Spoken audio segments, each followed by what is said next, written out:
School districts around the country struggling to work around rising COVID-19 cases and the highly transmissible Omicron variant. Good evening, I'm Hannah Bueller. And I'm Fevin Castoon. As positive cases take both students and teachers out of the classroom, how are districts deciding whether to go remote or cancel class altogether?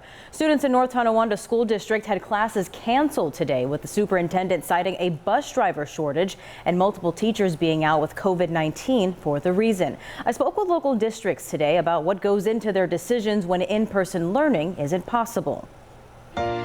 It's the COVID tightrope for local school districts as case numbers climb and more teachers call off sick. When students are out, they can still tie in remotely or get some work being sent home. But when faculty and staff are out, it's a whole nother story. According to the latest case count on December 22nd in Cassadaga Valley Central Schools, a total of 67 positive cases were reported among teachers, students, and staff. 8 were teachers, 59 were students. I know that a couple of weeks ago, we had over 100 student absences, which is a lot for us when you're looking at a school smaller than 1,000. So we have been tracking that. It's been higher than we would like it to be, but it's been manageable at this point. Superintendent Chuck Leitner tells me school leaders are weighing the pros and cons when it comes to a possible return to remote learning. We don't want to go remote, but if we knew that it would just be for a day or two, we may opt to go remote just to provide kids with that connection. While it's easy for us to say we don't have enough people here and we're going to close tomorrow,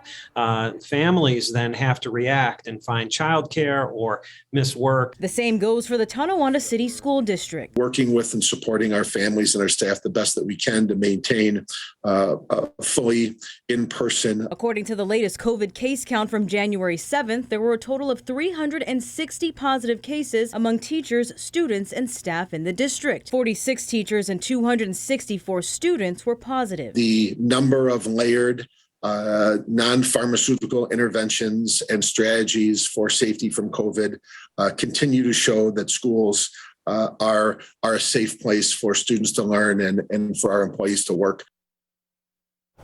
Dr. Oldenburg added that if the state were to determine that in-person learning became unsafe, the district is prepared to pivot to remote learning.